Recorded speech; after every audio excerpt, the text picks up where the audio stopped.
사도신경으로 우리의 신앙을 고백하겠습니다. 함께 고백합니다. 전능하사 천지를 만드신 하나님 아버지를 내가 믿사오며 그 외아들 우리 주 예수 그리스도를 믿사오니 이는 성령으로 잉태하사 동정녀 마리아에게 나시고 본디오 빌라도에게 고난을 받으사 십자가에 못 박혀 죽으시고 장사한 지 사흘 만에 죽은 자 가운데서 다시 살아나시며 하늘에 오르사 전능하신 하나님 우편에 앉아 계시다가 저리로서 산자와 죽은 자를 심판하러 오시리라. 성령을 믿사오며 거룩한 공회와 성도가 서로 교통하는 것과 죄를 사하여 주시는 것과 몸이 다시 사는 것과 영원히 사는 것을 믿사옵나이다. 아멘.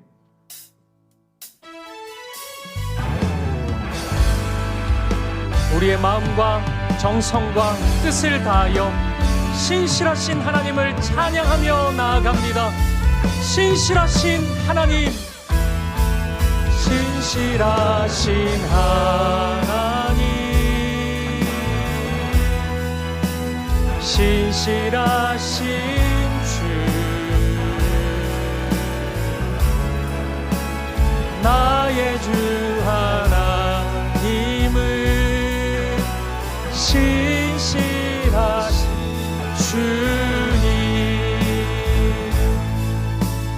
주님 보좌 앞에 나가 주님 보좌 앞에 나가 참된 안식과 기쁨 나누리겠네. 경배하며 주의 얼굴 할 때 신실하신 주님 참 신실하신 하나님, 하나님 신실하신 주, 나의 주 하나님을 신실하신 주님, 주 영광 여기 임하사, 영광 여기 임하사, 열방 향해 의미 비추소서. 주의 얼굴 구할 때 주의 향기 머무소서. 주 영광 여기 임하사,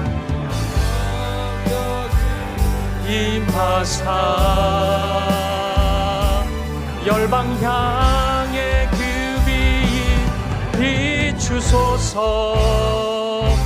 주의 얼굴 구할 때 주의 향기 머무소서. 예배합니다. 예배합니다.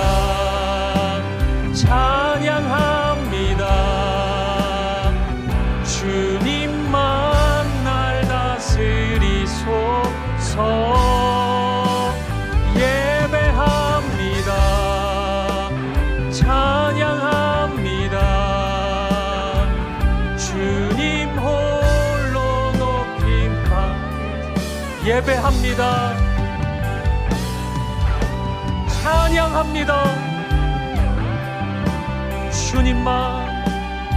주님만 날 다스리소서. 예배합니다. 찬양합니다.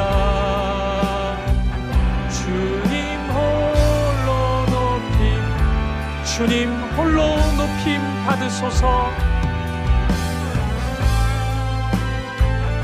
주님 홀로 높임 받으소서. 높임 받으소서.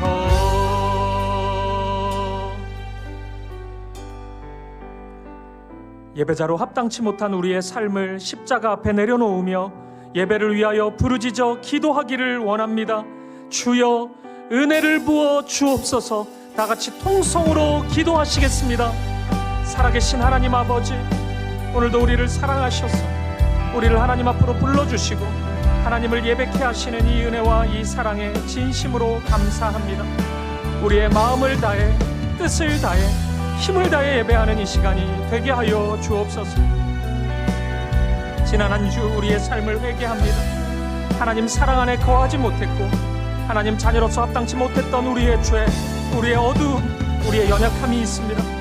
회개하오니 이 시간 우리를 용서하여 주시고 우리를 새롭게 하여 주옵소서.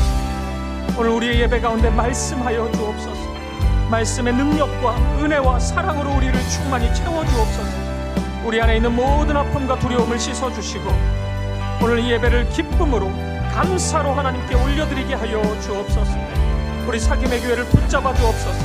우리 걸어가는 모든 발걸음이 하나님의 말씀에 순종하는 걸음이 되게 하시고 서로 사랑하게 하시고 사랑 안에서 한 몸을 이루는 주님의 신실한 공동체가 되게 하여 주옵소서. 모든 성도들의 삶과 가정을 기억하여 주시고 하나님의 은혜와 평강을 경험케 하여 주옵소서. 십자가의 능력으로 이 시간 함께 하여 주옵소서.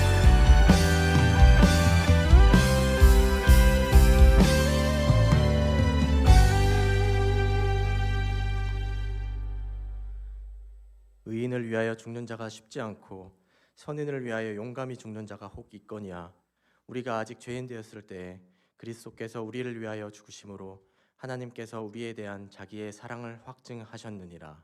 아멘. 사랑이 많으신 하나님 아버지, 죄로 인해 주를 알지 못하던 우리에게 찾아오셔서 우리를 구원하시고 주님을 아버지라 부를 수 있는 큰 은혜를 허락하심에 감사와 찬양을 올려드립니다. 이 시간 이 자리에 있는 것이 나의 의지가 아니라 오직 주님의 부르심과 이끄심에 의한 것임을 고백하며 우리의 마음을 겸손히 주님 앞에 내려놓습니다. 세상의 분주함과 근심 걱정은 잠시 내려놓고 우리의 위로자 되시는 주님의 음성에 귀 기울이게 하여 주옵소서. 지난 한 주간도 주님의 은혜로 살아왔지만 우리의 삶을 돌아보면 여전히 부족하고 연약한 모습뿐입니다. 주님보다 나를 앞세웠던 순간들, 이웃에 대한 사랑보다는 판단을, 주신 것에 대한 감사보다는 불평을 택했던 우리를 용서하여 주옵소서. 주님의 긍휼하심으로 우리를 새롭게 하시고 다시금 주님의 뜻을 따라 살아가는 믿음의 사람이 되게 하여 주옵소서. 이 시간 특별히 마음이 지치고 몸이 아픈 이들을 위해 기도합니다. 삶의 무게에 눌려 낙심한 이들, 병상에서 회복을 기다리는 이들, 홀로 외로움 속에 있는 이들, 긴 고난의 터널을 지나고 있는 영혼들에게 주님의 따뜻한 위로와 평안을 부어주시어 주님의 사랑으로 다시 일어설 수 있도록 힘을 더하여 주옵소서. 주님의 계획하심 가운데 세우신 사김의 교회를 위해 기도합니다. 이 공동체가 주님의 사랑 안에서 더욱 깊이 연결되고 서로를 사랑으로 품으며 아름다운 사김이 넘치는 교회가 되게 하옵소서.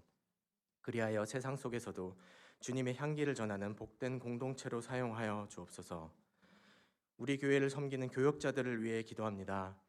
유병희 담임 목사님을 비롯한 모든 사역자들에게 영적인 지혜와 분별력을 더하여 주시고 말씀과 기도로 충만하게 하셔서 맡겨진 사역을 기쁨으로 감당하게 하여 주시고 그들의 가정에도 주님의 은혜와 평강이 가득하게 하여 주옵소서. 유난히 더웠던 올 여름에 진행된 방글라데시, 네팔, 제주 단기 선교와 교육부서의 여름 수련회, 청년부 수련회 등 모든 행사를 주님의 은혜 가운데 마치게 하심에 깊은 감사를 드립니다. 이를 통해 뿌려진 복음의 씨앗이 아름답고 풍성한 열매를 맺어 많은 영혼이 주님께 돌아오고 각 공동체가 주님을 더욱 닮아가는 은혜의 통로가 되기를 간절히 기도합니다. 곧 시작될 2학기 사역을 주님께 올려드립니다. 모든 사역의 준비와 계획은 사람이 할지라도 그 일을 이루시고 완성하시는 분은 주님이심을 믿습니다. 주님의 이름으로 모이는 모든 자리에 임재하셔서 은혜와 진리가 충만하게 하시고 함께하는 모든 이들의 믿음이 더욱 견고해지며 주님과의 관계가 깊어지는 시간이 되도록 인도하여 주옵소서. 오늘도 각 부서에서 예배를 위해 섬기고 있는 봉사자들을 기억하여 주시고 그들의 헌신과 수고 위에 주님의 위로와 복을 더하여 주옵소서. 그리하여 기쁨과 감사로 사역을 이어나갈 수 있도록 함께하여 주옵소서. 이 시간 주님이 주시는 말씀을 위해 기도합니다. 말씀을 전하시는 유병희 목사님께 성령의 능력을 덧입혀 주시고 듣는 우리 모두가 열린 마음으로 말씀을 받아 삶 속에서 순종하며 살아가는 신실한 믿음의 사람 되게 하여 주옵소서. 이 모든 말씀을 죄인된 우리를 죽기까지 사랑하신 우리의 유일한 소망 되시는 예수 그리스도의 이름으로 기도합니다. 아멘.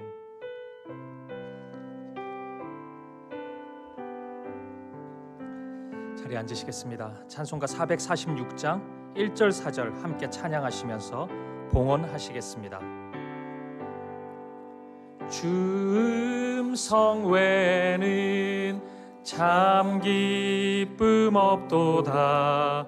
날 사랑하신 주 늘 계시옵소서. 기쁘고 기쁘도다. 항상 기쁘도다. 나 주께 왔사오니 복 주옵소서. 그 귀한 언약을 이루어 주시고 주 명령 따를 때 늘 계시옵소서. 기쁘고 기쁘도다. 항상 기쁘도다. 나 주께 왔사오니 복 주옵소서. 언제나 우리의 삶을 선하고 바르게 인도해 주신 하나님 아버지, 그 은혜와 사랑에 감사하여 이 시간 귀한 예물 드립니다. 드려진 물질이 오직 십자가의 사랑, 부활의 생명, 하나님 나라의 아름다움을 전하는 도구로 쓰임받게 하여 주옵소서. 우리가 살아가는 평생토록 하나님을 기쁘시게 하기를 원합니다. 하나님께만 영광 돌리기를 원합니다. 우리를 사용해 주시고 주님의 몸된 사김의 교회가 주님 오실 그날까지 귀하게 쓰임받는 주의 도구가 되게 하여 주옵소서. 우리 주 예수 그리스도 이름으로 기도합니다. 아멘. 코이노니아 찬양대 찬양으로 하나님께 영광 돌리겠습니다.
사랑과 은혜가 가득한 8월 17일 주일 소식입니다.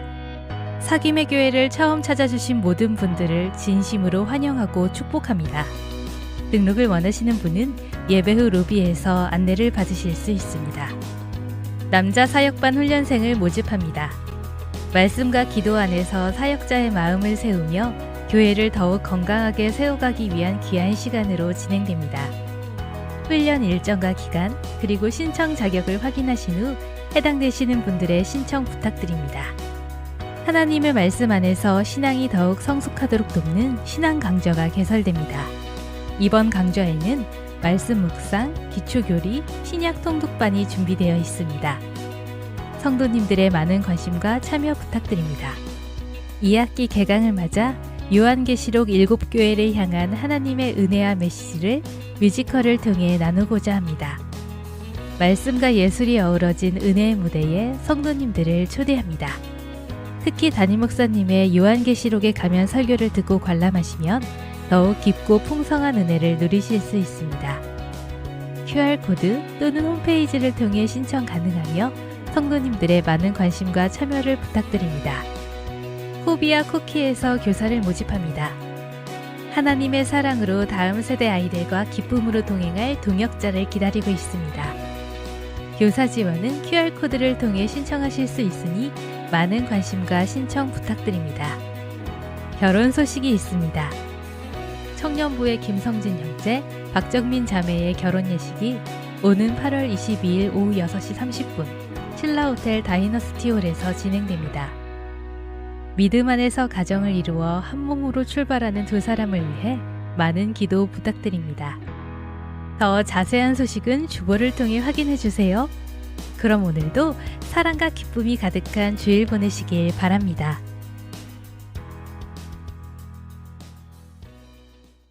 이 목소리는 들을 때마다 기분 좋아지는 것 같습니다. 2부 예배 오신 사랑하는 성도님들 환영하고 축복합니다. 우리 옆에 있는 분들 바라보시면서 인사 한번 하실까요? 사랑합니다. 축복합니다. 참 잘 오셨습니다. 사랑합니다. 축복합니다. 교회 소식 우리 영상으로도 나갔지만 주보 잘 한번 보시고요. 모집 광고 특별히 잘 보시고 신청해 주시면 좋겠고요. 또 결혼 예식 또 마음 다해서 축하해 주시면 좋겠습니다. 그리고 요한계시록 뮤지컬 예배는 선착순인데 자리가 좀 남아 있습니다. 그 기독교 문화 공연을 하는 단체는 우리나라에 많지는 않거든요. 그 중에 대표적인 단체가 이 광야라는 단체인데 광야 아트센터에서 정기적으로 이런 뮤지컬 공연을 하고 있습니다. 그 중에 이 요한계시록이 가장 인기 있는 공연이에요. 그래서 원래 이제 끝났는데 전석이 계속 매진이 되다 보니까 몇 달 지금 연장 공연을 하기로 했습니다. 근데 연장 공연을 하기로 결정한 그때 보니까 또 저희는 1학기 때 지금 요한계시록 7교회를 설교 시간을 통해서 우리 함께 금요 예배 때 나누지 않았습니까? 그러니까 이 요한계시록 공연이 7교회 이야기를 하고 있거든요. 저는 느꼈습니다. 그 순간 우리 교회를 위한 연장 공연 결정이구나. 혼자만 느꼈습니다. 그래서 이날은 이 시간대를 저희가 대관을 해서 저희 교회 성도들만 함께 보는 겁니다. 그래서 가족들이 오셔도 좋고 또 다락방에서 또 소그룹별로 또 섬기시는 분들 함께 오셔도 그러면 같이 좌석 배정을 해 드립니다. 50% 할인된 가격으로 모시고 있고요. 제가 뭐 티켓을 파는 사람 같습니다. 그래서 많이 신청해 주시면 또 빨리 마감이 돼야 저희가 좀 정리할 수 있는 부분이 있거든요. 그래서 신청 많이 해주시면 좋을 것 같습니다. 그 외 광고 주보를 참고해 주시면 되겠습니다. 우리 하나님 말씀 보실까요? 이 시간 우리에게 주신 하나님의 말씀은 구약성경 여호수아 20장 1절부터 9절까지 말씀입니다. 오늘도 우리 다 함께 자리에서 일어나셔서 이 말씀 한 절씩 교독하도록 하겠습니다. 제가 먼저 1절 말씀을 읽겠습니다. 여호와께서 여호수아에게 말씀하여 이르시되 이스라엘 자손에게 말하여 이르기를 내가 모세를 통하여 너희에게 말한 도피성들을 너희를 위해 정하여 부지 중에 실수로 사람을 죽인 자를 그리로 도망하게 하라. 이는 너희를 위해 피의 보복자를 피할 곳이니라. 이 성읍들 중에 하나에 도피하는 자는 그 성읍에 들어가는 문 어귀에 서서 그 성읍의 장로들의 귀에 자기의 사건을 말할 것이요 그들은 그를 성읍에 받아들여 한 곳을 주어 자기들 중에 거주하게 하고 피의 보복자가 그의 뒤를 따라온다 할지라도 그들은 그 살인자를 그의 손에 내주지 말지니 이는 본래 미워함이 없이 부지 중에 그의 이웃을 죽였음이라. 그 살인자는 회중 앞에 서서 재판을 받기까지 또는 그 당시 대제사장이 죽기까지 그 성읍에 거주하다가 그 후에 그 살인자는 그 성읍 곧 자기가 도망하여 나온 자기 성읍 자기 집으로 돌아갈지니라 하라 하시니라. 이에 그들이 납달리의 산지 갈릴리 게데스와 에브라임의 산지의 세겜과 유다 산지의 기럇 아르바 곧 헤브론과 여리고 동쪽 요단 저쪽 루벤 지파 중에서 평지 광야의 베셀과 갓 지파 중에서 길르앗 라몬과 므낫세 지파 중에서 바산 골란을 구별하였으니 함께 읽습니다. 이는 곧 이스라엘 모든 자손과 그들 중에 거류하는 거류민을 위하여 선정된 성읍들로서 누구든지 부지 중에 살인한 자가 그리로 도망하여 그가 회중 앞에 설 때까지 피의 보복자의 손에 죽지 아니하게 하기 위함이라. 아멘. 자리에 앉으시겠습니다. 제가 지금까지 들었던 신앙 간증 중에 잊지 못하는 몇 가지 간증이 있습니다. 그중 하나는 제가 청년 시절에 갔던 수련회에서 들었던 간증입니다. 제가 청년 시절 섬겼던 교회는 규모가 그리 크지 않았기 때문에 자체적으로 청년부 수련회를 하기보다는 몇몇 교회가 연합으로 수련회를 했던 적이 많이 있었습니다. 그때도 연합 수련회를 진행하고 있던 중이었습니다. 수련회의 마지막 날 밤에 목사님께서 나오셔서 혹시 수련회 기간 동안 하나님으로부터 큰 은혜를 받은 지체가 있다면 나와서 간증을 좀 해달라고 그렇게 제안을 했습니다. 보통 이런 제안하면 잘 나오기가 힘든데 어느 형제가 손을 번쩍 드는 거예요. 그리고 앞으로 나오는 겁니다. 보니까 너무 잘생겼어요. 키도 크고 거의 모델이에요. 거의 묘사하는 모습은 완전히 전데 저는 아니었습니다. 이제 나와서 간증을 하기 시작하는 겁니다. 근데 시작 지점부터 막 울음을 터뜨리는 거예요. 울음을 멈추지를 못하는 겁니다. 내용은 이랬습니다. IMF가 터지고 집안이 망했다는 거예요. 아버지 회사가 무너지고 가족들이 뿔뿔이 흩어졌다는 겁니다. 그러니까 뭐 20살 넘었으니까 성인이긴 한데 또 그래도 한편으로 보면 애잖아요. 그러니까 감당하기가 너무 힘든 거예요. 그 순간 그 교회 청년부를 만난 겁니다. 그러니까 세상에서는 눈에 보이는 것으로 자신을 자꾸 판단하는 것처럼 보여서 자신의 형편이 처지가 너무 부끄럽기도 하고 수치스럽기도 하고 막 그랬는데 교회 지체들을 만나보니까 그렇게 대하지를 않더라는 거예요. 자신을 사랑으로 보듬어주고 또 위로해주고 격려해주고 다시 시작할 수 있는 힘과 용기를 북돋아 주더라는 겁니다. 그 얘기를 하면서 막 하염없이 울어요, 이 형제가. 그러면서 힘겹게 마지막 고백을 하더라고요. 저는 그 한마디가 아직까지 저의 기억 속에 남아 있습니다. 저는 이곳에서 살아났습니다. 이 교회에서 저는 살아났습니다. 그렇게 울먹이면서 고백을 하더라고요. 이 고백이 당시 저에게 굉장히 큰 울림이 있었습니다. 저도 어린 나이였지만 교회가 무엇인가에 대한 깊은 고민을 해보게 됐어요. 당시 교회는 저에게 참 좋은 곳이긴 했거든요. 근데 그냥 예배드리는 곳 정도였던 것 같고 그냥 좋은 믿음을 가지고 있는 좋은 분들을 만나는 곳, 그들과 함께 기분 좋은 대화를 좀 나누는 정도, 그리고 교회는 선하고 좋은 것들 좀 많이 하니까 가끔 나도 시간 나오면 동참하는 정도, 이 정도로 생각했습니다. 하지만 이 형제에게 있어서 교회는 완전히 달랐던 것 같아요. 그에게 교회는 피할 바위였던 것 같습니다. 피난처였고 힘이었고 용기였고 자랑이었고 심지어는 전부였던 것 같았어요. 그렇다 보니까 자신의 삶의 현실은 사망의 음침한 골짜기를 지나는 것처럼 보였는데 자신의 마음이, 자신의 삶이 그 교회 안에서, 청년 공동체 안에서 회복됨을 경험할 수 있었던 것입니다. 저는 바로 이 모습이, 이런 모습이 하나님께서 이 땅에 교회를 세우신 이유 아닐까? 이런 생각합니다. 여러 가지 이유가 있겠지만 아주 중요한 이유 중에 하나임은 분명한 것 같아요. 여러분은 어떠십니까? 여러분은 이런 교회 공동체를 만나고 싶지 않으세요? 만나고 싶으실 겁니다. 그렇게 여러분, 이거 기억하셔야죠. 우리 모두에게는 교회가 필요한 것입니다. 교회가 필요치 않은 사람은 한 사람도 없는 거예요. 그리고 여러분, 그렇기에 우리 사김의 교회가 그런 교회가 되어야 하는 것입니다.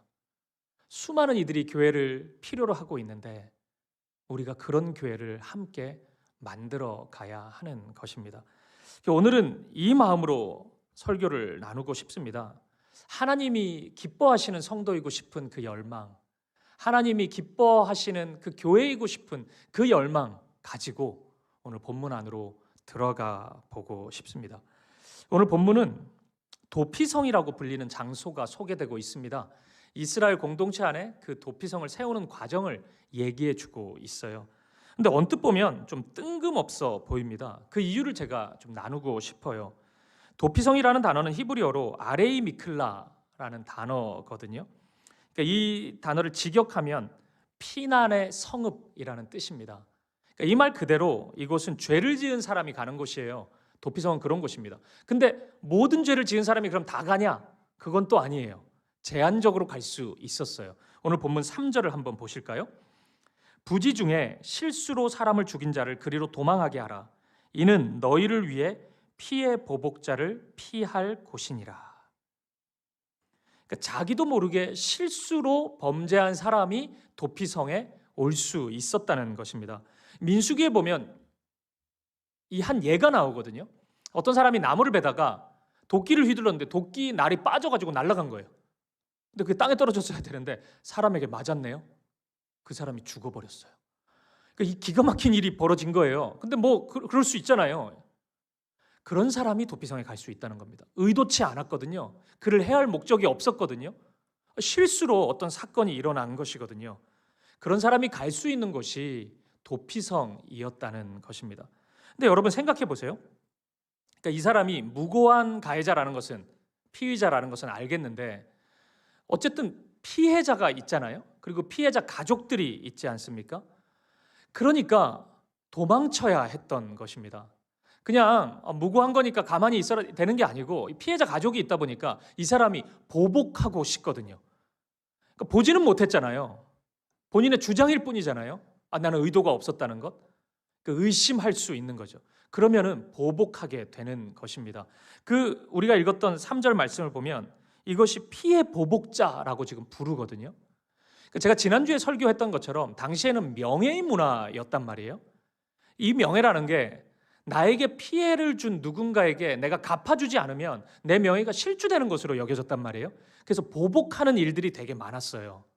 피해 보복자가 있을 수밖에 없었던 것입니다. 근데 이 피해 보복자가 계속해서 반복적으로 발생할 수밖에 없는 구조죠. 가해자가 의도치 않았는데 사람이 죽었습니다. 근데 그 피해자의 가족이 보복을 해요. 피해 보복자가 되어서 그 사람을 또다시 죽였습니다. 그러면 이 가해자의 가족들은 또 억울하지 않습니까?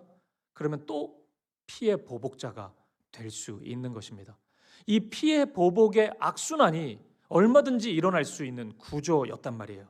극단적으로 그럴 수 있었던 것입니다. 하나님은 이 반복적인 보복의 고리를 끊어버리시고자 이스라엘 안에 도피성을 두었던 것입니다. 여러분 이렇게 보면 어때요? 도피성이 굉장히 아름다운 곳 아닙니까? 그리고 또 한편으로 보면 이 이스라엘의 사법제도라는 것이 굉장히 발전되어 있구나. 되게 현대식이네. 뭐 이런 느낌도 우리에게 주지 않습니까? 근데 여러분 저는 바로 이 지점에서 몇 가지 의문이 들었습니다. 제가 조금 전에 이 도피성 이야기가 조금 뜬금없다고 말씀드리지 않았습니까? 그 이유가 뭐냐면 지금 땅 분배가 끝나자마자 가장 먼저 도피성을 세웠기 때문입니다. 여러분 어느 지도자든지 선출이 되거나 어느 공동체 지도자가 되었을 때 가장 먼저 하는 것이 그 사람의 가치를 담을 가능성이 큽니다. 민주주의 사회 안에서도 대통령이 선출이 되면은 그가 하는 첫 번째 정책, 그가 하는 첫 번째 말, 첫 번째 인사, 누구를 뽑느냐 이런 게 이 자신의 그 국정 철학을 반영한단 말이에요. 그래서 되게 중요해요. 그것이 누가 처음에 세워지나, 뭘 제일 먼저 하나 이런 것이 굉장히 중요하단 말이에요. 여러분 이렇게 보면 지금 이스라엘이 가나안에서 새로운 나라가 시작되지 않습니까?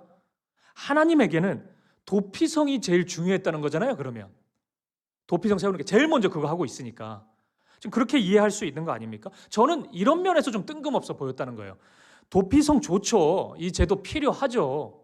너무 아름다운 거죠. 이거 반대할 사람이 어디 있습니까? 억울하게 피해자가 발생이 되면 그를 보호해주자. 이거 반대할 사람 아무도 없잖아요. 근데 이게 가장 중요한 일입니까? 가장 먼저 해야 되는 일일까요? 저는 이 부분에서 의문점이 들었다는 겁니다. 그건 아닌 것 같았거든요.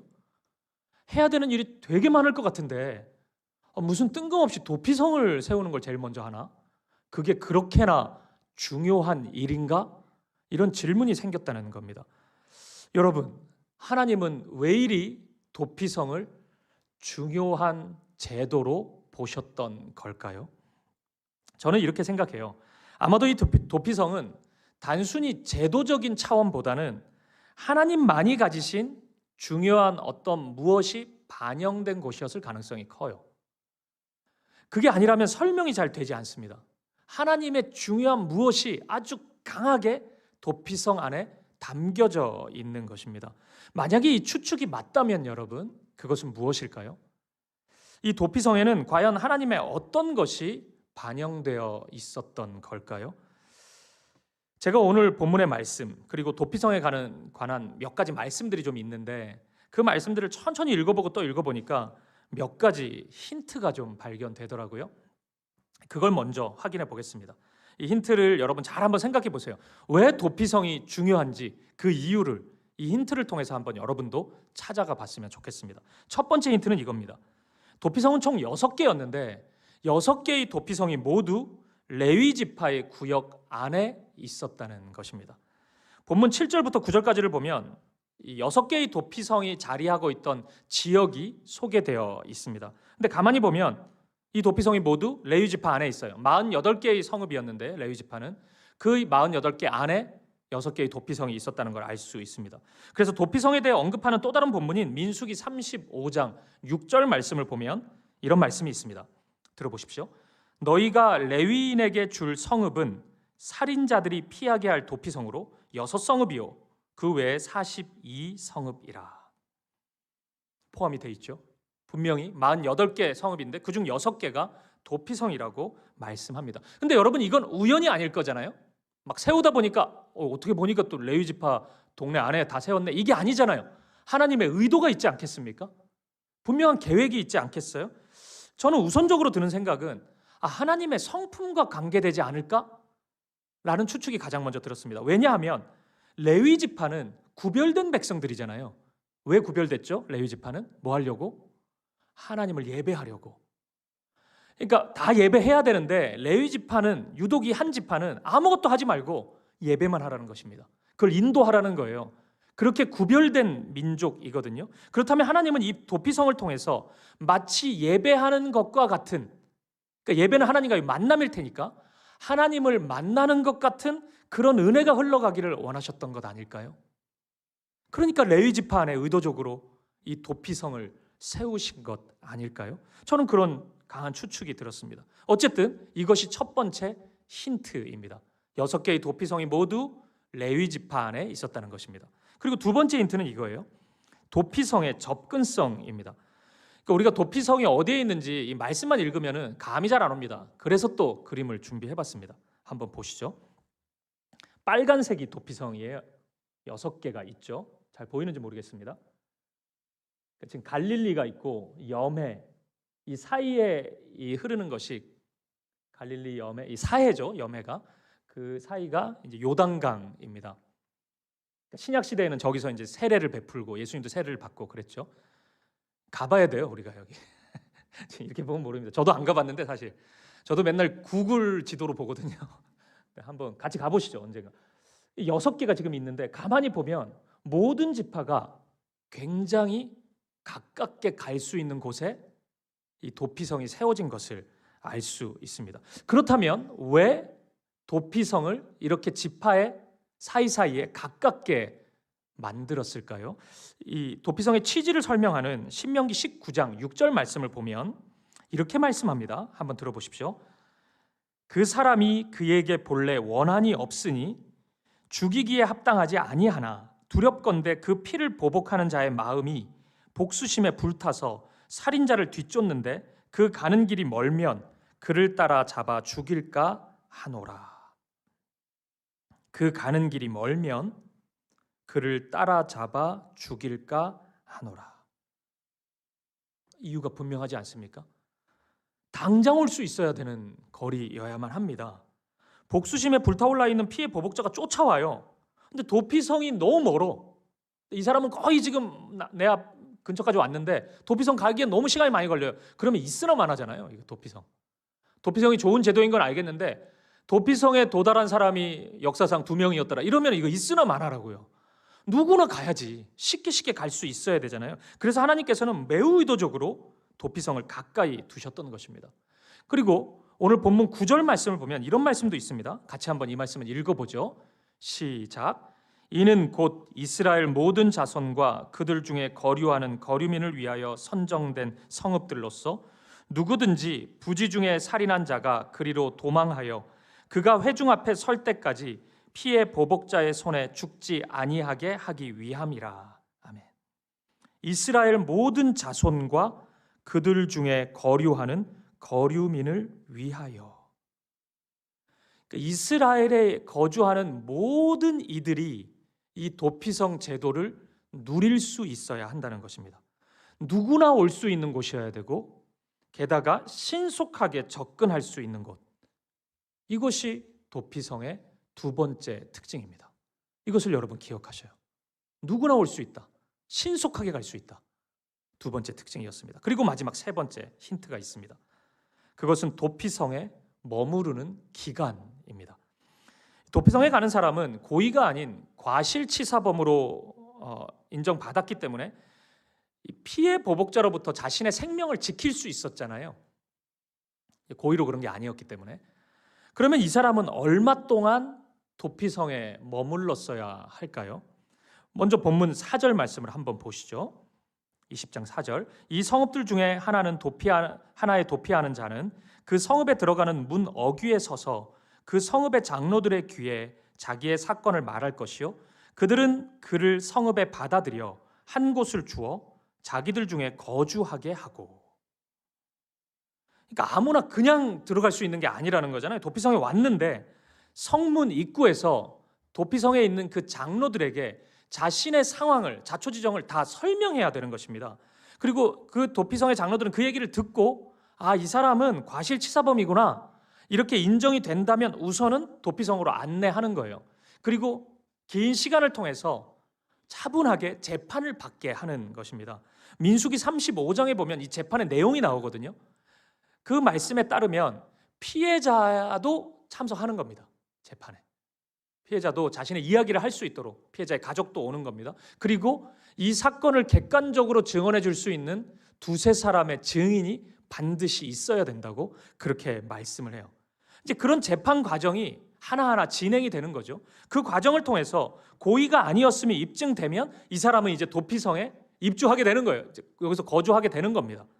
그리고 본문 6절을 보십시오. 20장 6절.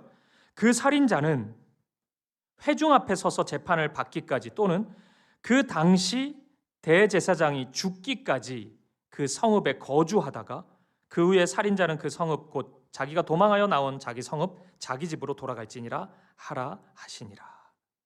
언제까지 도피성에 있어야 한다고요? 고의가 없으니까 이게 드러났으니까 그냥 바로 집에 가면 됩니까? 아니라는 거예요. 집에 가면 안 된다는 겁니다. 고의가 아니었어도 자신으로 인해서 피해를 받은 사람이 있잖아요. 고통받은 사람이 있잖아요. 그 책임, 죄값을 치루어야 돼요. 그래서 도피성에 머무는 것입니다. 언제까지요? 대제사장이 죽을 때까지. 근데 여러분 이 부분도 좀 이상하지 않습니까? 도피성에 머무는 기간이 왜 대제사장의 죽음과 연결돼야 된단 말입니까? 대제사장은 도피성에 있는 사람도 아니거든요. 실로에 있어요. 지금 실로에 성막이 있기 때문에 거기 있는 사람인데 이스라엘에 딱 한 명인데 그 사람이 죽어야, 그러니까 그 사람의 생사 여부가 내가 여기서 해방되는 것과 관계가 있다? 이거 너무 어색하지 않습니까? 무슨 관계가 있다고 그 사람의 죽음과 나의 해방이 연결된단 말이에요? 이 답은 아마도 대제사장의 역할에 있는 것 같아요. 여러분, 대제사장 뭐 하는 사람이죠? 레위 지파와 좀 비슷한데 하나님을 예배하는데 그 예배를 완전히 집례하는 사람입니다. 특히나 이스라엘의 죄 용서를 허락해주는 제사, 예배를 집례하는 사람이에요. 그것이 제사장에게는 굉장히 중요한 일이었습니다. 그래서 제사장의 이름의 뜻이 다리 놓는 사람들이라고 제가 말씀을 드렸잖아요. 하나님과 이스라엘의 끊어진 다리를 연결시켜주는 사람입니다. 그러니까 이스라엘 백성들 혼자 자신의 죄를 감당할 수가 없거든요. 그래서 하나님이 허락해 주신 제도가 있었단 말이에요. 제사를 드리는 예배의 순서가 있었다고요. 그 제사장 없이는 안 되는 거예요. 하나님의 임재를 경험하는 지성소 안에는 대제사장만 들어갈 수 있었거든요. 그래서 하나님의 용서의 은혜, 사랑의 은혜를 경험하고 흘려보내주는 역할을 했던 것입니다. 이렇게 보면 죄와 그 죄를 용서하는 속죄의 측면에서 보면 대제사장과 도피성이 뭔가 연결이 돼 있는 것 같아요. 이것이 세 번째 힌트입니다. 여러분 어떠세요? 이제 제가 나누는 힌트를 다 드렸는데 이 세 가지 힌트를 들으시고 어떤 생각이 드세요? 첫 번째 힌트가 도피성이 레위 지파에 있었다는 것이었고, 두 번째 힌트는 도피성은 누구나 다 신속하게 갈 수 있는 거리에 있었다는 거였고, 세 번째 힌트는 이 도피성에 거주하는 죄인이 이 도피성에서 나올 수 있는 것이 대제사장과 관계에 있었다는 것, 대제사장의 죽음 이후에 나올 수 있었다는 것, 이것이 세 번째 힌트였어요. 이 힌트가 세 가지 힌트가 각각 분리되어 있을 때는 느낌이 안 오는데 이 모아놓고 나니까 뭔가 보이는 게 있지 않습니까?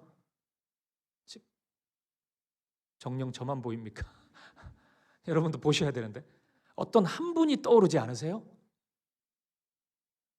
예수님이죠. 예수 그리스도입니다. 그분이 십자가에서 이루신 사랑이 이 도피성에서 보여요. 여러분 잘 생각해 보세요. 예수님이야말로 도피성과 가장 잘 어울리는 분이십니다. 거룩하게 구별된 레위 지파처럼 예수님은 온전히 거룩하신 분이세요. 하나님이시니까요. 근데 우리는 죄인이기 때문에 그 하나님께 다가갈 수가 없잖아요. 도피성이 누구나 다 다가올 수 있는 가까운 거리에 있었던 것처럼 예수님은 우리가 되셨습니다. 인간이 되셔서 우리에게 오셨어요. 그래서 비로소 우리는 예수님을 볼 수 있었습니다. 예수님을 만질 수 있었고 예수님과 함께 할 수 있게 된 것입니다. 그리고 가장 거룩하신 그분께서 우리의 죄의 문제를 해결해 주셨죠. 어떻게요? 그 죄가 마치 자신의 죄인 것처럼 십자가에 달려 죽으셨습니다. 그분은 친히 직접 대제사장이 되어서 하나님과 우리 사이에 끊어진 다리를 십자가를 통해 연결시켜 주셨습니다. 그분은 직접 희생 제물이 되셔서 우리를 대신해서 십자가에 죽으셨습니다. 그래서 우리의 죄를 용서하셨어요. 여러분 이렇게 보면 도피성은 우리가 그리스도의 십자가에 안경을 끼고 도피성을 바라보면 이게 단순히 꽤 괜찮은 사법제도가 아닌 것입니다. 이 도피성은 사랑의 성이었고 구원의 성이었고 하나님의 은혜를 보여주는 은혜의 성이었던 것입니다. 따라서 이 성은 영원한 하나님의 사랑과 구원을 보여주는 예수 그리스도를 맛볼 수 있는, 구약에는 예수 그리스도를 볼 수 없었죠. 하지만 그분의 십자가의 사랑을 경험할 수 있는 아름다운 장소였던 것입니다. 여러분 이제 선명해지지 않습니까? 그래서 하나님께는 도피성이 먼저였던 거예요. 그래서 이스라엘 백성들 땅 분배가 끝나자마자 기다렸다는 듯이 마치 도피성 세우려고 여기 온 것처럼 도피성을 가장 먼저 이스라엘 땅 안에 세워 가셨던 것입니다. 그리고 동시에 여러분, 이 도피성의 존재는 저와 여러분 우리 모두가 결국에는 도피성이 꼭 필요한 죄인임을 말씀해주고 있기도 합니다. 하나님은 말씀하시는 거예요. 너희들이야말로 도피성이 필요한 자들이다. 애를 써도 죄인이 될 수밖에 없는, 이게 의도치 않았는데 죄인이 됐거든요. 도피성에 오는 사람들은 우리가 애를 쓰고 바르게 살려고 하지만 우리가 어쩔 수 없이 어둠의 일들, 죽음의 일들을 만들어낼 수밖에 없는 죄인이라는 사실을 보여줘요. 너희야말로 도피성이 진짜 필요한 자다. 도피성이 없이는 우리의 힘으로, 사람의 힘으로 참된 평안과 안전을 누릴 수 없는 것이다.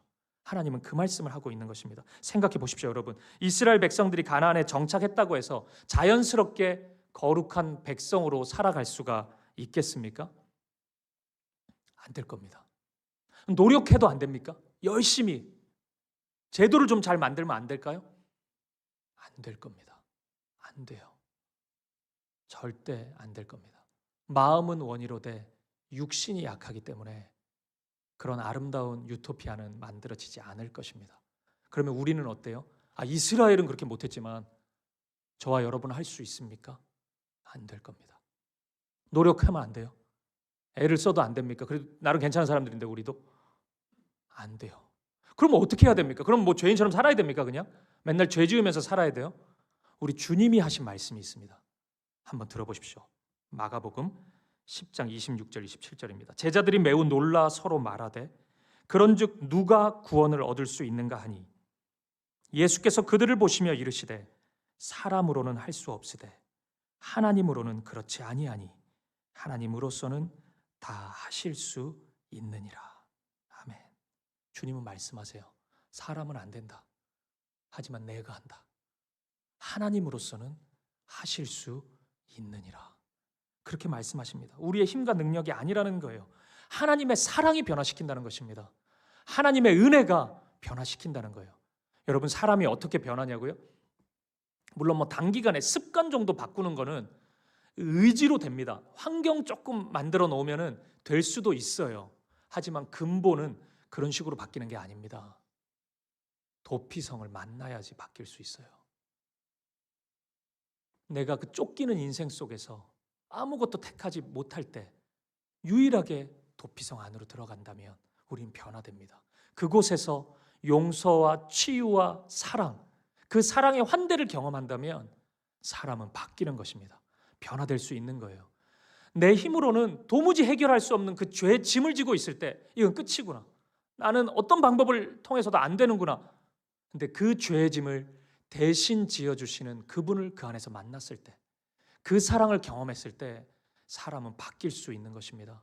변화가 되는 것이에요. 그 사랑이 사람을 바꾸는 것입니다. 만약 변하지 않는 누군가가 우리 주변에 있잖아요. 그 도피성 못 만나서 그런 거예요. 도피성이 없어서 그런 겁니다. 도피성을 만나면 누구든지 바뀔 수밖에 없는 것이에요. 그렇기 때문에 여러분, 우리 모두는 예수가 필요한 자들인 것입니다. 도피성 되신 예수 그리스도가 없이 우리는 바르고 아름답고 거룩한 삶을 살아갈 수 없기 때문이에요. 이스라엘 백성들이 어떻게 거룩한 백성이 될 수 있냐고요? 도피성 세우면 됩니다. 도피성 안에 거하면 돼요. 오늘 우리가 이 땅의 삶을 어떻게 거룩하게 살 수 있냐고요? 도피성 대신 예수 그리스도 안에 거하면 됩니다. 그리스도를 만나고 그분을 경험하면, 그분의 십자가의 사랑을 경험하면 우리는 거룩한 삶을 살아갈 수 있는 것입니다. 그러면 이스라엘 안에 하나님 나라가 시작되겠죠. 그러면 우리의 삶 속에 하나님 나라가 임할 것입니다. 우리의 가정과 우리의 삶의 현장에 그 나라가 이루어질 것입니다. 사랑하는 여러분, 오늘 쫓기는 인생, 내 힘으로는 도무지 감당이 안 되는 현실 속에서 모든 평안을 잃어버린 분들이 있으십니까? 그러면 여러분, 그 순간 도피성 갈 시간입니다. 그래서 예수님이 기다리고 계신 것입니다. 도피성 대신 예수 그리스도께 달려갈 수 있기를 바랍니다. 그분 안으로 들어가 보셔요. 그분이 주시는, 오직 도피성 안에서만 누릴 수 있는, 그분만이 허락해 주시는 참된 평안과 안전함을 누릴 수 있는 저와 여러분 되시기를 간절히 축복드립니다. 그리고 여러분, 여기에 이제 중요한 적용이 있습니다.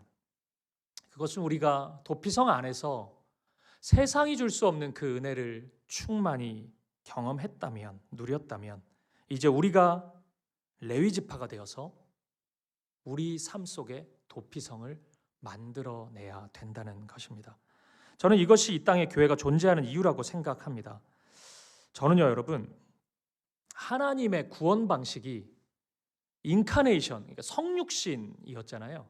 하나님이신 분이, 예수님이 인간이 되셔서, 우리가 되셔서 오시는 방법이었잖아요. 구원의 방식이. 저는 그것이 생각하면 생각할수록 감격스럽습니다. 그 방법이 아니었다면 이 정도의 감격, 감동은 아니었을 것 같아요. 여러분, 이게 주님의 사랑의 첫걸음이라는 거잖아요. 친히 우리의 눈높이에 맞추어서, 친히 우리의 입장이 되어서 우리를 이해하고 용납해 주셨다는 거잖아요. 그것이 죄인인 우리를 사랑하는 방식이지 않았습니까? 이것이 주님이 보여주신 사랑의 방식이거든요. 저는 우리가 도피성이 되는 이 적용의 첫 출발에 바로 이 모습이 있기를 바랍니다. 성육신적 사랑이 우리 가운데 적용될 수 있기를 바라요. 도피성은 만들었는데 뭐 좋은 거라고 하니까, 또 만들라고 하니까 그래 하나 만들자 그럼 만들었는데 아무도 오지 못하는 도피성이지 않기를 바랍니다. 교회는 세워졌는데, 도피성이라고 우리끼리는 자화자찬하는데 문턱이 너무 높아서 아무도 오지 못하는 그런 공동체가 되지 않기를 바랍니다. 여러분이 너무 멋진데, 매력적이긴 한데 아무도 다가갈 수 없는 그런 문턱이 높은 사람이 되지 않기를 바라요.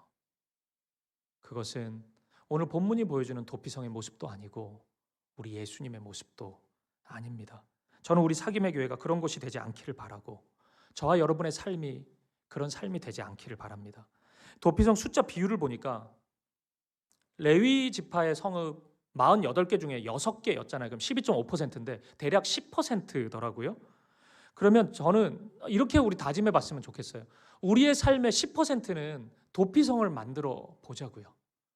우리의 마음의 도피성을 만들어 보고, 우리의 재능의 도피성, 시간의 도피성, 우리의 열정의 도피성, 물질의 도피성, 우리 이런 것들을 만들어 보는 겁니다. 부부 사이에서 남편은 아내를 향해, 아내는 남편을 향해 10% 정도의 도피성을 만들어 보는 거예요.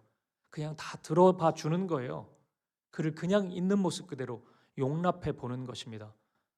부모 자식 간의 관계 속에서 우리가 이제 부모 세대들이 많으시니까 자녀를 양육할 때 이 대체적으로 한 30쯤 되기 전까지는 아이가 하는 얘기가 다 논리가 없잖아요. 실제로 그렇잖아요. 그렇다 하더라도 10% 정도는 만들어 보자고요. 들어보고 이해해주고 그 마음이 어떠한지를 살펴보고. 여러분, 저는 여러분이 영향을 주고 있는 누군가의 한 사람이라도 영향을 주고 있는 삶의 자리에 있으시다면 그 10%의 도피성이 굉장히 간절하다고 생각해요. 그 10%의 도피성이 만들어진다면 그가 살아날 것입니다, 여러분. 반드시요. 아무것도 아닌 것 같은데 그 도피성을 통해 숨을 쉴 것입니다. 나도 살고 그도 함께 살아나는 기적을 분명히 경험하게 될 것입니다. 전도서 7장 16절을 보니까 이런 말씀이 있어요. 지나치게 의인이 되지도 말며 지나치게 지혜자도 되지 말라.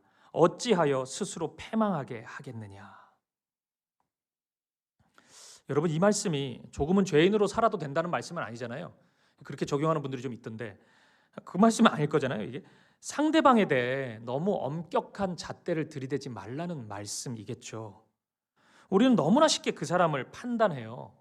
어떻게 그럴 수 있느냐고 너무 어이없어 해요. 하지만 여러분 기억하셔요.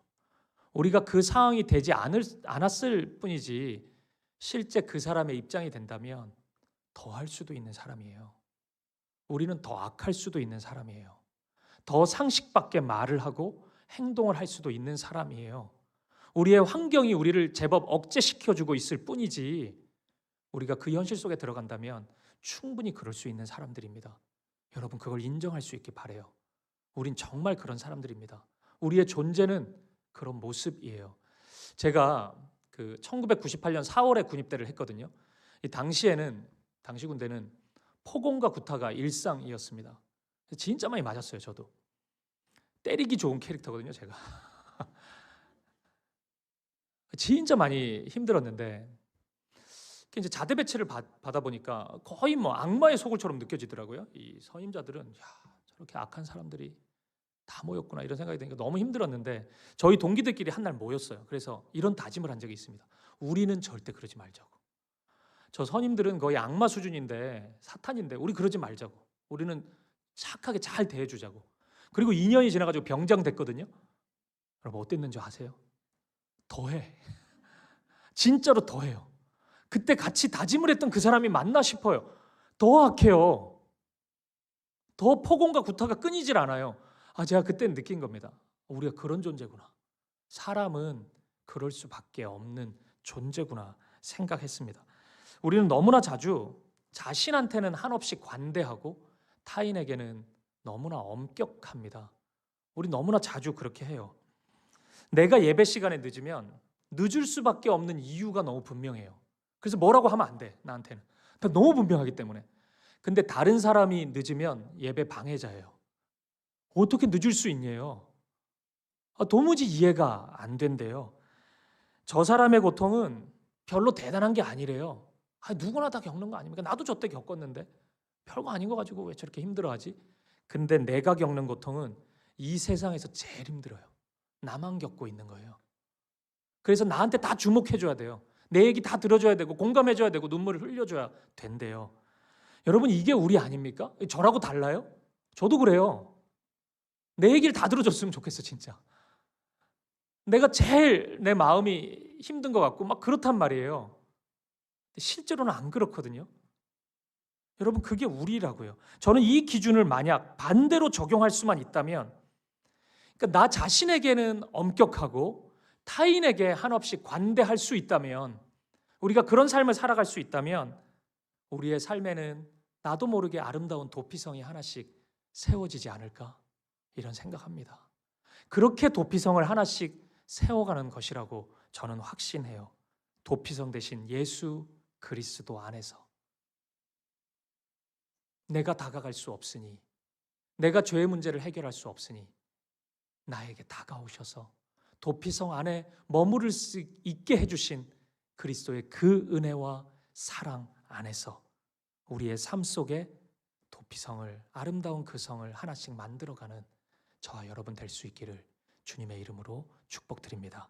말씀을 마무리하겠습니다. 오늘 하나님이 이스라엘이 거주해야 하는 가나안에 세우신 이 도피성은 구원의 성이었어요. 은혜의 성이었고 축복의 성, 사랑의 성이었습니다.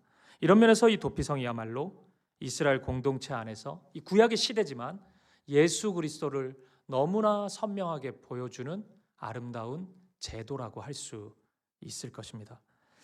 여러분, 한 인생이 사실 도피성까지 왔다면 이제 갈 때까지 다 간 거거든요. 막다른 골목이죠. 이제 더 이상 갈 데가 없는 거잖아요. 누구에게도 하소연할 수 없는 그 현실이 찾아온 거잖아요. 굉장히 비참한 현실인 것입니다. 그런 사람이 도피성 오는 거죠. 근데 여러분 그거 아십니까? 우리가 바로 그러한 자들입니다. 우리의 영혼이 그렇다고요. 우리의 영적인 모습이 바로 이 모습인 것입니다. 애를 썼지만, 열심히 살아갔지만 결국 우리가 만들어내는 것은 사망의 음침한 골짜기일 수밖에 없어요. 온통 그것만 만들어낸다는 건 아니에요. 하지만 그걸 피할 수는 없는 것 같아요. 애를 쓰고 노력했는데 누군가를 아프게 하는 일은 너무나 자주 일어나요. 그에게 죽음을 방불케 하는 고통을 나는 의도하지 않았는데 심지어는 내가 너무나 사랑하는 이에게 그 고통을 주는 경우가 있어요. 그것이 우리입니다. 그것이 우리의 삶이에요. 그러면 우리는 어떻게 해야 되죠? 도피성으로 가야 하는 것입니다. 바로 그때가 도피성으로 가야 할 때입니다. 예수 그리스도 도피성 대신 그분께 가셔요. 그분이 가장 가까운 거리에, 우리가 언제든 달려갈 수 있는 바로 그 거리에, 손을 내밀면 붙잡을 수 있는 그 거리에 그분이 서 계십니다. 그분의 품 안에서 그분이 줄 수 있는 용서와 용납, 치유와 회복, 사랑의 환대, 다시 일어설 수 있는 힘과 용기, 그 놀라운 은혜와 사랑, 그 안전함과 든든함을 풍성히 누릴 수 있기를 바랍니다. 그리고 그 안에서 주님의 사랑과 은혜를 경험하셨거든 이제 여러분이 여러분의 삶 속에서 도피성이 되어 주셔요. 눈물 흘리고 아파하면서 쫓기는 인생을 살아가고 있는 이들이 조금이라도 쉬어갈 수 있는, 그들이 회복되고 다시 시작할 수 있는 힘과 용기를 얻을 수 있는 그 도피성이 되어줄 수 있기를 바랍니다. 설교의 시작 부분에 제가 한 형제의 간증을 소개했잖아요. 그 마지막 고백을 기억해 보세요. 이 교회에서 저는 살아났습니다. 오늘 이 고백이 우리 사김의 교회 안에서도 끊이지 않기를 바랍니다. 이 사김의 교회에서 저는 살아났습니다. 이 고백이 울려 퍼지기를 바랍니다. 부디 우리 사김의 교회가 그런 아름다운 도피성이 되기를.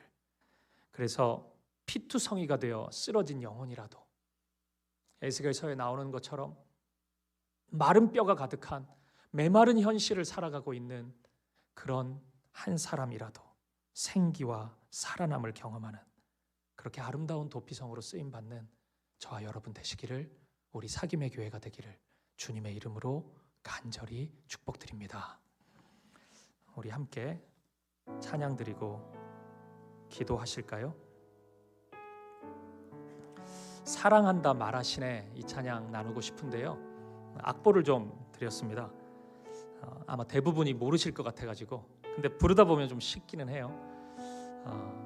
그래서 너무 못 부르겠다 하시는 분들은 안 부르셔도 됩니다. 그냥 가사를 한번 잘 음미해 보셔요. 묵상해 보셔요. 근데 부를 수 있는 분들은 한번 불러보시면 좋겠습니다. 아무런 자격도 없는 나를 위해, 아무런 소망도 없는 나를 위해 사랑한다 말하시네. 이제 나는 사망에서 건져 일으킴 받은 주의 자녀입니다. 그 한없는 주의 사랑 안으로 기쁨으로 걸어가겠네.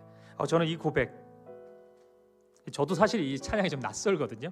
근데 이번 주에 좀 많이 듣다가 이 주의 사랑 안으로 기쁨으로 걸어가겠네. 이게 도피성으로 가는 우리의 마음이겠구나, 이런 생각이 들었습니다. 도피성으로 가시죠. 도피성 대신 예수님이, 그 거룩하신 분이 사랑으로 두 팔 벌려 우리를 기다리고 계십니다. 그 안에 거하면 회복과 치유가 일어날 것입니다. 우리의 삶 속의 도피성을 세울 수 있을 것이에요. 하나님의 기적이 시작될 것입니다. 우리 함께 믿음으로 고백하며 나아가겠습니다. 아무런 자격도 없는 나를 위해,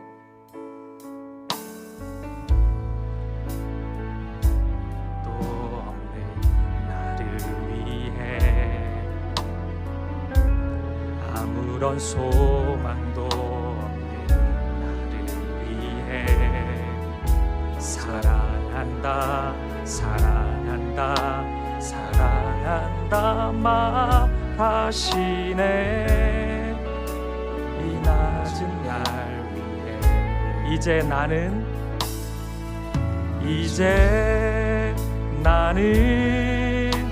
옛사람 아니요 사망에서 건지신 주의 자녀이니 그 한없는 주의 사랑 안에 기쁨으로 걸어가겠네. 우리 다시 한번 고백해 보실까요? 어렵지 않죠? 우리 고백하겠습니다. 아무런 자격도 없는 나를 위해, 아무런 소망도 없는 나를 위해 사랑한다 사랑한다 사랑한다 말하시네. 이 낮은 날, 우리 다시 한번 고백해 보시죠. 아무런 자격도 없는 나를 위해, 아무런 소망도 없는 나를 위해 사랑한다 사랑한다 사랑한다 말하시네. 이 낮은 날, 이제 나는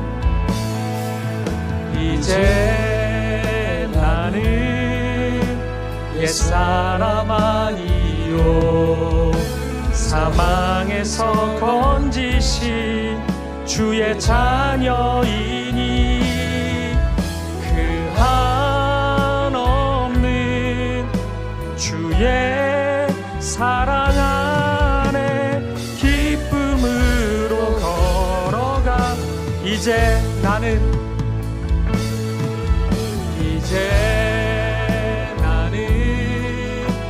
옛사람 아니요 사망에서 건지신 주의 자녀이니 그 한없는 주의 사랑 안에 기쁨으로 우리 한 번만 더 고백하시죠.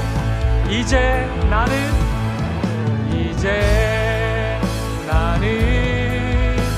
옛사람 아니요 사망에서 건지신 주의 자녀이니 그 한없는 주의 사랑 안에 기쁨으로 걸어가겠네. 아멘. 우리 같이 한번 기도하실까요? 그렇습니다. 그게 우리예요, 여러분. 도피성까지 갔다는 것은 답이 없다는 거죠. 너무 억울하다는 거죠. 애를 썼는데도 안 되었다는 거죠. 그게 우리입니다. 그것부터 인정하셔요, 여러분. 도피성이 없이는 우리는 갈 곳이 없습니다. 숨 쉴 수 있는 곳, 평안을 누릴 수 있는 것이 없어요. 주님 감사합니다. 예수님 도피성이 되어주셔서 감사합니다. 갈 수 없는 나인데 찾아와 주셔서 감사합니다. 붙잡을 수 있는 은혜, 그 안에 거할 수 있는 은혜 허락해 주셔서 감사합니다. 주님의 사랑으로 날 변화시켜 주시옵소서. 나의 모든 어두움을, 모든 죄악을 용서하시고 새롭게 하시고 하나님이 기뻐하시는 모습으로 다시 일어설 수 있도록 인도하여 주옵소서. 도피성으로 달려갈 수 있는 힘과 용기를 허락하여 주옵소서. 그리고 더불어서 함께 기도하시죠. 그 은혜가 내게 충만히 채워진다면 하나님 그 은혜로 인하여 도피성을 만드는 인생 살아가게 하여 주옵소서. 내 삶이 도피성이 되게 하여 주옵소서. 그래서 단 한 영혼이라도 살아남을 경험할 수 있는, 나를 통해 회복을 경험할 수 있는 은혜를 맛보게 하여 주옵소서. 우리 가정이 그런 곳이 되게 하시고, 우리 자녀들에게 우리 가정이 그런 도피성이 되게 하시고, 그리고 우리 사김의 교회가 그 도피성이 되게 하여 주옵소서. 죽어가고 있는 수많은 영혼들이 누구라도 찾아와서 주님을 만날 수 있는 그런 우리 교회가, 그런 도피성과 같은 우리 교회가 되게 하여 주옵소서. 우리 기도 제목 가지고 한 마음과 한 뜻으로 기도하며 나아가겠습니다. 함께 기도하시겠습니다. 살아계신 아버지 하나님, 오늘 우리가 도피성 되신 주님께 나아가겠습니다. 오늘 우리가 갈 곳이, 우리가 가야 하는 그곳이 바로 주님의 품 안임을 고백합니다. 두 팔 벌려 기다리고 계시는 주님 품 안에 잠잠히 안기는 우리 되게 하여 주옵소서. 그 사랑 안에 안기는 우리 되게 하여 주옵소서. 그 안에서 회복과 치유, 생명을 경험하기 원합니다. 주님 우리를 살려주시옵소서. 주님의 품 안에서 살아나게 하여 주옵소서. 우리의 영혼이 살아나게 주시옵소서. 우리의 삶이 살아가게 하시고 우리의 가정이 살아나게 하여 주옵소서. 아버지 주님 인도하여 주옵소서. 우리의 삶에 도피성과 같은 은혜의 일들이 일어나게 하여 주옵소서. 우리의 가정에 그 은혜가 일어나게, 우리 사김의 교회가 그런 도피성과 같은 아름다운 곳으로 주님 세워지게 하여 주시옵소서. 할렐루야. 할렐루야. 우리 다 함께 자리에서 일어나셔서 함께 고백하며 나아가겠습니다. 이제 나는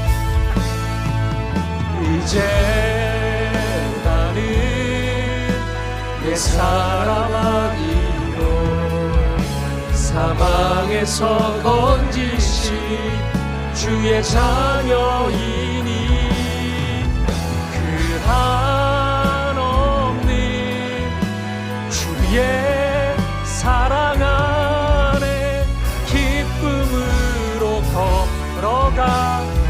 다시 한번 고백합시다. 이제 나는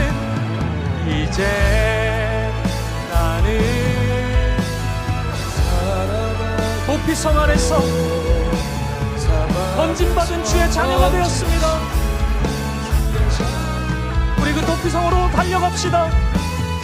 한없는 주의 사랑 안에 기쁨으로 걸어가겠네.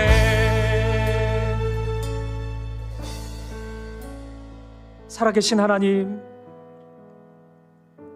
오늘 우리가 바로 그러한 자들입니다. 그 자리에 서 있습니다.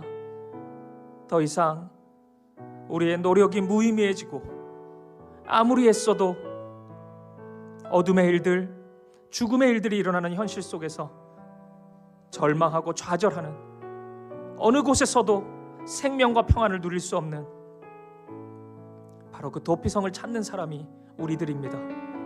도피성 되신 예수님, 오늘 우리에게 찾아와 주셔서 감사합니다. 우리가 손 내밀면 붙잡을 수 있는 그 거리에서 두 팔 벌려 우리를 기다려 주셔서 감사합니다.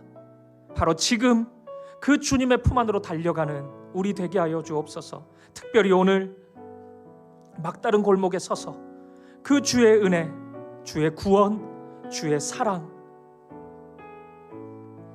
주의 은혜를 갈망하는 한 영혼이 있다면 오늘 힘겹지만 몸을 돌이켜 도피성 되신 예수 그리스도께로 향할 때 이 세상이 줄 수 없는 하나님의 사랑의 환대와 하나님의 은혜와 구원과 생명을, 그 놀라운 사랑을 경험케 하여 주옵소서. 그 사랑으로 다시 살아나는 경험을 하게 하여 주옵소서. 그리고 우리 모두의 삶이 도피성을 세우는 삶이 되기를 원합니다. 한 영혼에게도 이라도 영향을 끼치는 자리에 우리가 서 있다면 그에게 도피성이 되어줄 수 있는 우리가 되게 하여 주옵소서. 우리 가정이, 우리 가족 구성원 모두에게, 특별히 우리 자녀들에게 도피성이 되기를 원합니다. 주님, 그 은혜가 시작되게 하여 주옵소서. 우리 사김의 교회가 도피성이 되게 하여 주옵소서. 교회라는 이름은 붙어 있으나 다가올 수 있는 문턱이 너무 높아 아무도 찾아오지 못하는 그런 곳이 아니라, 누구라도, 어떠한 죄인이라도 어떤 삶 속에서 소외되고 힘든 순간을 맞이했더라도 찾아와 주님을 만날 수 있는, 주의 사랑을 경험할 수 있는 그런 도피성과 같은 우리 교회가 되게 하여 주옵소서. 주님, 그렇게 우리의 삶을 인도하실 것을 믿습니다. 그렇게 우리의 가정과 교회를 세워가실 주님을 찬양합니다. 감사와 찬양을 드리며 살아계신 예수 그리스도 이름으로 기도합니다. 아멘. 이제는 주 예수 그리스도의 은혜와 하나님 아버지의 사랑과 성령의 아름다운 사귐이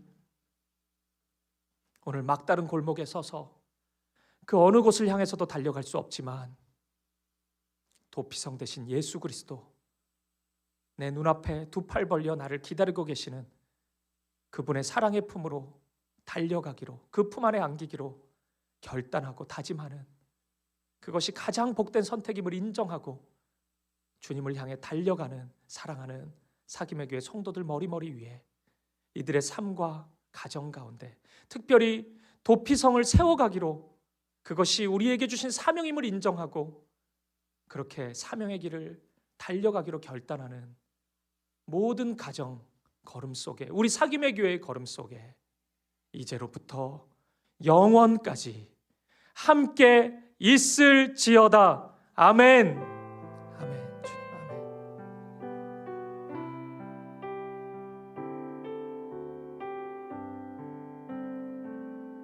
우리 함께 찬양 드리심으로 삶의 자리로 나아가겠습니다.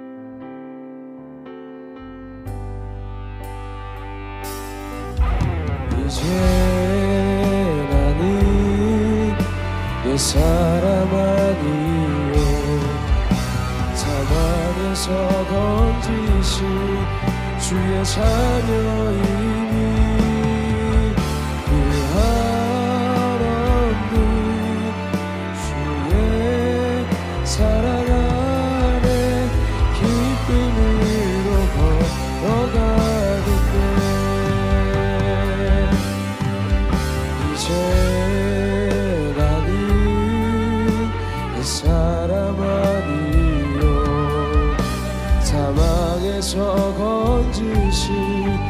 주의 자녀이니